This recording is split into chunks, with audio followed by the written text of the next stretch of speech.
आज्ञा चक्कर अर्थात तीसरे नेत्र के खुलने के बाद अब संत मत की पहली सीढ़ी का वर्णन कर रहे हैं, जिसका नाम है सहस्रार अर्थात ज्योति निरंजन का धाम और काल पुरुष का लीलाओं से परिपूर्ण स्थान।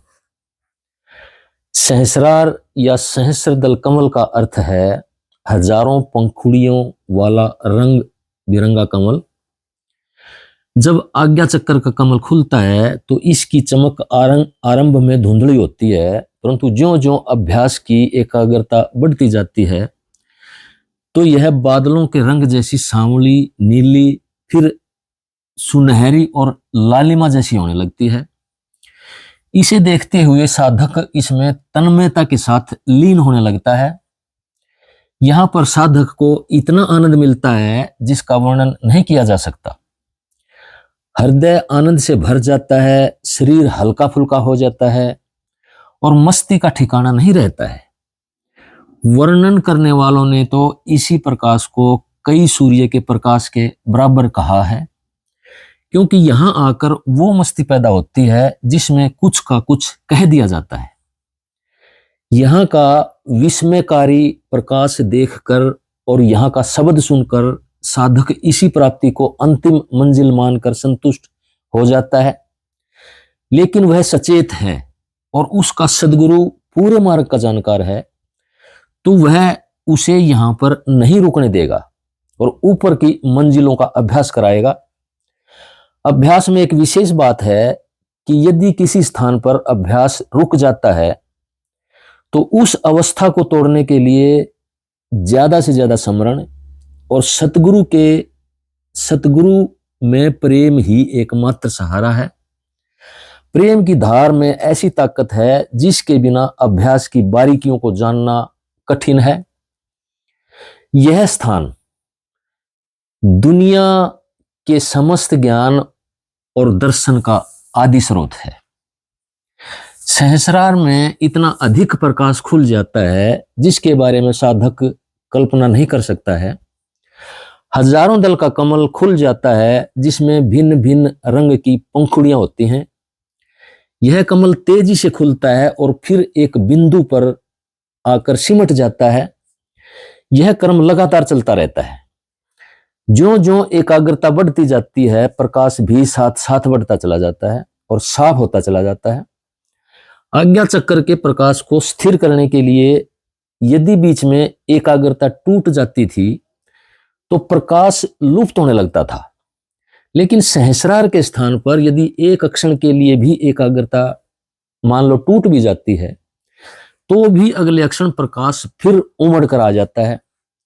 फिर भी जितनी एकाग्रता बढ़ती जाएगी उतना ही प्रकाश भी निर्मल होता चला जाएगा और बढ़ता चला जाएगा। और इस प्रकाश से आंखें हटाने का मन नहीं करता है, ध्यान में उठने का मन नहीं करता है। जब भी साधक एकांत में जाता है उसकी आंखें आप ही बंद हो जाती हैं, यानी कि अभ्यास खुद ही होने लग जाता है। अभ्यासी को इसके लिए कोई विशेष प्रयत्न नहीं करना पड़ता है और किसी भी दूसरे काम में अभ्यासी का मन नहीं लगता है। साधक इतना मस्त हो जाता है कि उसका स्वभाव एकदम बदलने लगता है और साधु वृत्ति आने लगती है, निवृत्ति आने लगती है। एकांत को पसंद करता है, हृदय आनंद से भरा रहता है और हर समय अपार खुशी बनी रहती है। साधक अपने अंदर एक दैवीय ताकत का अवतरण महसूस करने लगता है। शरीर व मन तरोताजा बना रहता है। उसके व्यवहार में अचानक परिवर्तन आने लगता है। वह जहां भी रहता है उसकी तरंगें उसके चारों ओर खुशी व शांति का माहौल पैदा कर देती हैं। जो प्रकाश तथा दैवीय सत्ता उसमें उतर रही है वह आनंदमयी और सुखदायी है।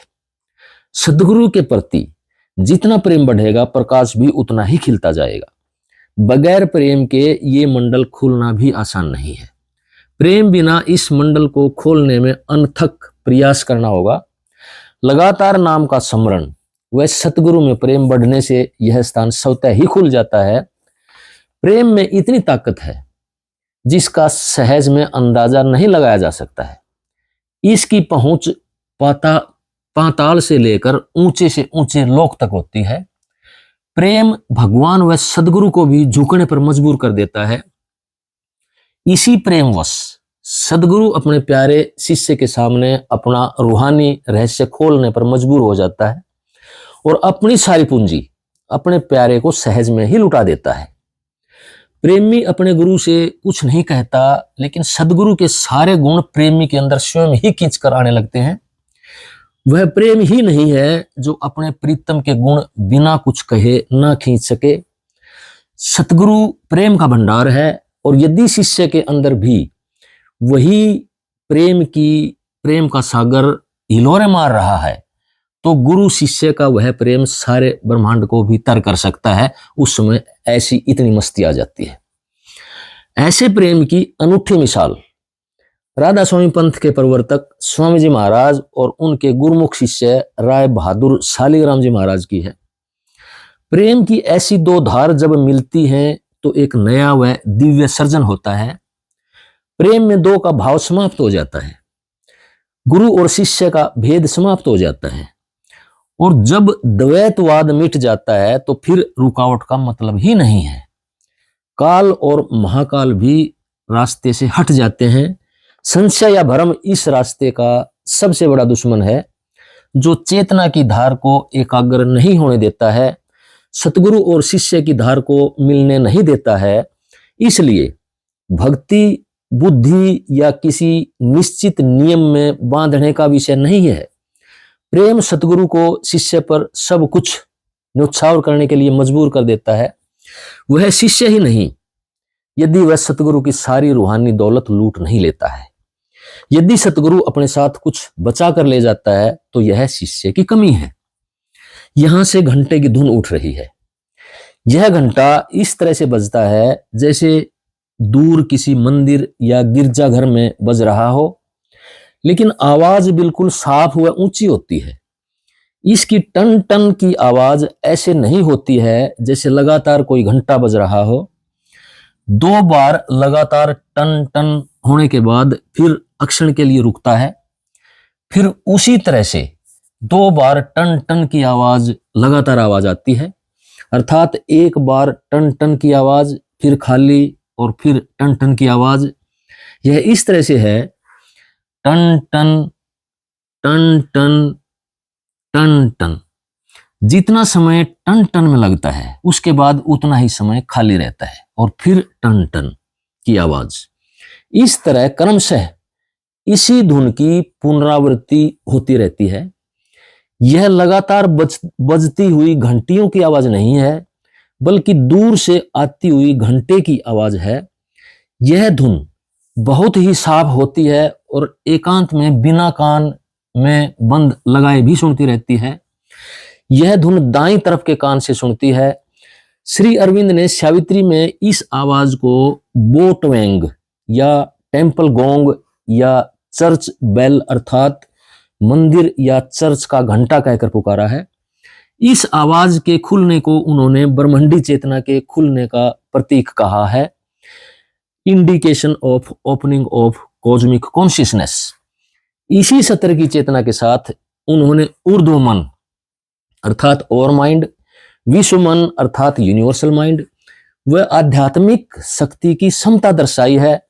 इसी पुरुष को उन्होंने सावित्री में काल विनाशक अर्थात टाइम द डिस्ट्रॉयर की संज्ञा दी है, अर्थात काल जो सब की रचना व संहार करता है। इस स्थान का वर्णन करते हुए कबीर साहब कहते हैं, घंटा शंख सुनो धुन दोई, सहस कमल दल जगमग होई, ता मध्य करता निरखो सोई, बंक नाल धस पारा है, कर नैनो दीदार महल में प्यारा है। महाराज परमानंद जी यहाँ पर घंटे की धुन का वर्णन करते हैं, और स्वामी जी महाराज कहते हैं, गगन का थाल सूरत की बाती, शब्द की जोत जगे दिन राती, सहस कमल दल घंटा बाजे, बंक नाल धुन शंख सुनीजे। सहस्रार से ही हजारों धार अलग अलग रूप व गुण लेकर नीचे के स्थूल जगत की रचना करते हैं।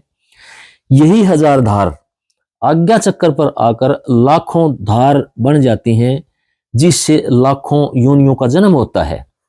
सहस्रार से मन व माया की हजारों धार नीचे उतरती हैं, जो स्थूल रचना में आकर अपना अलग अलग अस्तित्व बनाने की कोशिश करती हैं, एक दूसरे के विपरीत भागती हैं, प्रकृति के बिखराव का कारण बनती हैं। द्वैतवाद व अनेकवाद का जन्म होता है। परिणाम स्वरूप सुख व दुख की उत्पत्ति होती है। ये हजारों धार मन में उठने वाली हजारों कामनाएं हैं, वृत्तियां हैं, जो सूक्ष्म रूप में हमारे अंदर विराजमान हैं तथा मानसिक, प्राणिक व शारीरिक चेतना के अंदर जमी हुई बैठी हैं। इसलिए कर्मों का लेखा जोखा मिटाने के लिए, कर्मों के बीज दग्ध करने के लिए ध्यान अभ्यास की सीढ़ियां पार करना अति आवश्यक है। सृष्टि की भिन्नता व अनेकता का फैलाव सहस्रार में स्थित ज्योति निरंजन की चेतना की भौतिक सतर पर अभिव्यक्ति है। भौतिक सतर पर सामान्य चेतना की प्रधानता तथा हजारों धार विराजमान होने के कारण हर वस्तु दूसरी वस्तु से तथा हर कण दूसरे कण से भिन्न है। एक जीव दूसरे जीव से अलग अलग अस्तित्व रखता है। यहाँ तक कि एक ही जीव के अंदर विद्यमान कोशिकाएं भी पूरी तरह एक दूसरे से मेल नहीं खाती हैं। यही कारण है कि हर धर्म, मत या संप्रदाय दूसरे धर्म, मत या संप्रदायों से अलग सोच विचार रखता है, क्योंकि लगभग सभी धर्म व संप्रदायों की उत्पत्ति इसी सतर से हुई है। भिन्नता प्रकृति का गुण है। इसी गुण के कारण सृष्टि का विकास संभव हो पाता है। यदि प्रकृति के अंदर यह गुण ना हो तो इसकी विकास की गति रुक जाएगी। विभिन्नता विकास का माध्यम व आवश्यकता है, लेकिन यही भिन्नता दुखों का कारण भी है, वृत्ति व कामनाओं के फैलाव का कारण भी है। यही फैलाव राग, द्वेष आदि कलेशों को जन्म देता है। अज्ञानी मनुष्य इस फैलाव को भोग का साधन बनाते हैं और अपनी आत्मिक ताकत का विनाश करते हैं। इसके विपरीत ज्ञानी व विवेकशील पुरुष इस अनेकता व सांसारिक चेतना के मंडल से बाहर निकल कर जाना चाहते हैं। आत्मिक सुख, ज्ञान व आनंद की अनुभूति करना चाहते हैं। सच्चिदानंद का साक्षात्कार करना चाहते हैं। कहने का तात्पर्य यह है कि जब सूरत की धार सहस्रार से नीचे उतरती है तो इस स्थूल जगत में विभिन्नता पैदा करती है, और जब ध्यान अभ्यास करके जब यही धार नीचे से सिमटकर सहस्रार से ऊपर चली जाती है तो आदि सूरत का रूप बनती चली जाती है और अनेकता के संसार से निकलकर एकता के सच्चिदानंद स्वरूप में समाने लगती है। राधा स्वामी।